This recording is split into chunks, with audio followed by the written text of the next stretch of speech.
আসসালামু আলাইকুম। আজকে আপনাদেরকে দেখাবো যে আমরা মূলত গরুকে কি কি খাবার খাওয়াই যাতে আমাদের গরু এত বড় হয়। আমরা সর্বপ্রথম নিয়ে নিব হলো কুড়া, ভুসি এবং কি ফিড। আমরা পরিমাণ মতো সবকিছু নিয়ে নিই যাতে গরু কোনো ক্ষতি না হয় এবং কি সুস্থ থাকে। সবকিছু পরিমাণ মতো খাওয়াই যাতে কোনো ক্ষতি না হয়। আরও নিয়ে নেব এখানে হলো খৈল মানে এটা হলো সরিষার খোলটাকে আমরা ভিজিয়ে রেখেছিলাম।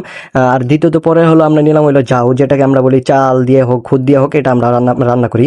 তারপর আমরা সবকিছু অ্যাডজাস্ট করে এটাকে একবার পরিমাণ মতো পানি দিয়ে মিশিয়ে নিব। এখানে একটু ঘন হয়ে গিয়েছে, আমি একটু কমিয়ে তারপর আমি যেহেতু আমার বালতির ভিতরে আটতেছে না, সেই কারণে আমি বোলের ভিতরে দিয়ে তারপর আবার পানি দিয়ে আমি গলিয়ে তাদের মাঝে আবার দিয়ে দিব।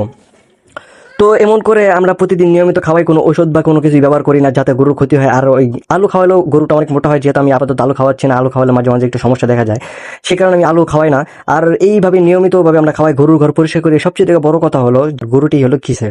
আপনার যেমন একটি ছাগলের বাচ্চা কিনে তো আপনি গরুর মতো করতে পারেন না, এটাকে যত পরিমাণে খাওয়ান না কেন ছাগলের বাচ্চা ছাগলই থাকবে। তেমনি একটা গরুর জাত অনুযায়ী সেই গরুটা বড় হয়। এবং আপনাদেরকে সর্বপ্রথম যে জিনিসটা খেয়াল করতে হবে, আপনাদেরকে জাত দেখে গরু কিনতে হবে।